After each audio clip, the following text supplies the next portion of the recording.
ইষ্টপ্রাণ দাদা ও মায়েদের প্রত্যেককেই জানাই আমার আনন্দিত জয়গুরু। আশা করি আপনারা ঠাকুরের দয়ায় বেশ ভালোই আছেন। আমিও ঠাকুরের দয়ায় বেশ ভালোই আছি।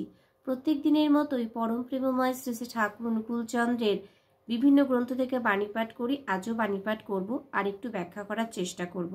এই ভিডিওগুলো মানে আপনাদের কাছে যে আমি ঠাকুরের ভিডিওগুলো ব্যাখ্যা করি, সেই ভিডিওগুলো আপনারা সবাই শুনছেন এবং খুব ভালো লাগছে এই ভেবে যে আপনারা সবার কাছে ঠাকুরের কথা পৌঁছে দিচ্ছেন।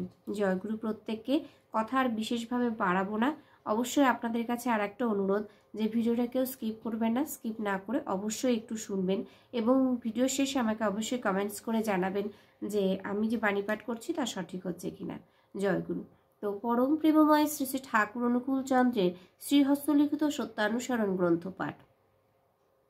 খবরদার কাউকে হুকুম করে কিংবা চাকর বাকর দিয়ে গুরুর সেবা শুশ্রূষা করাতে যেও না, প্রসাদ থেকে বঞ্চিত হয়েও না। খবরদার, ঠাকুর বলছেন খবরদার কাউকে হুকুম করে কিংবা চাকর বাকর দিয়ে গুরুর সেবা শুশ্রূষা করাতে যেও না, প্রসাদ থেকে বঞ্চিত হয়েও না। আমরা যে গুরুর সেবা করলে প্রসাদ লাভ করি, সেই প্রসাদ থেকে যাতে আমরা বঞ্চিত না হই, সেই জন্যই ঠাকুর কিন্তু আমাদের বলছেন কাউকে হুকুম করে কিংবা চাকর বাকর দিয়ে আজকে তুমি এটা করো, কোনো বা চাকর বাকর তুমি এটা করে নিয়ে আসো, ওটা বা করে দিয়ে এসো, এটা করলে কিন্তু ঠাকুরের কাজ করা হয় না। তাহলে কি হয়? গুরুর সেবা শুশ্রূষা করা হয় না। আর গুরুর সেবা শুশ্রূষা যখন আমরা করতে পারবো না, তার প্রসাদ থেকে কিন্তু আমরা বঞ্চিত হয়ে পড়ব। তাই ঠাকুর বলছেন খবরদার কাউকে হুকুম করে কিংবা চাকর বাকর দিয়ে গুরুর সেবা শুশ্রূষা করাতে চেও না, প্রসাদ থেকে বঞ্চিত হও না। যদি প্রসাদ লাভ করতে চাই তাহলে নিজে হাতে গুরুর সেবা শুশ্রূষা করতে হবে। তাহলে কিন্তু আমরা প্রসাদ থেকে কখনো বঞ্চিত হব না, বরং প্রসাদ লাভ করব। মা নিজের হাতে ছেলে পিলে যত্ন করে বলে ছেলের উপর অশ্রদ্ধা আসে না, তাই অত ভালোবাসা।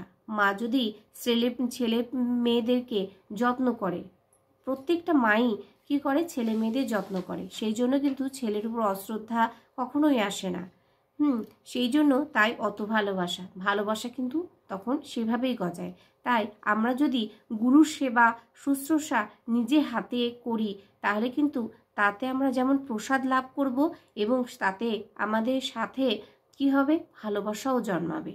যেমন একটা মা ছেলে পেলের জন্য করে এবং সেই সঙ্গে তখন কিন্তু তাদের ছেলের উপরে অশ্রদ্ধাও আসে না, শ্রদ্ধাও থাকে, ভক্তি এবং ভালোবাসা দুটোই থাকে।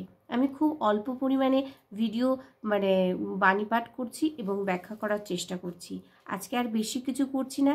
এই যে দুটো কথা বললাম, এটা আমাদের নিজের জীবনে এবং চরিত্রের সঙ্গে কিন্তু মানিয়ে নিতে হবে বা ঠিক মতো করে নিতে হবে। তাহলে কিন্তু আমাদের বাণী পাঠ করা বা আমাদের ঠাকুরের ভিডিও শোনা সার্থক হবে। যদি আমরা না করি শুধু আমাদের শোনাই হয়ে যাবে, কাজের বেলায় কিন্তু কিছু হবে না। করে কিন্তু আমাদের পেতে হবে। ঠাকুর এক জায়গায় বলেছেন করাই পাওয়ার জননী। জয়গুরু প্রত্যেককে। যদি ভালো লাগে থাকে ভিডিওটা অবশ্যই সবার কাছে শেয়ার করবেন আর পাশে থাকবেন। দেখা হচ্ছে পরবর্তী ভিডিওতে। ততক্ষণ আপনারা সুস্থ থাকবেন, ভালো থাকবেন এবং ঠাকুরকে মাথায় নিয়ে চলবেন। জয়গুরু।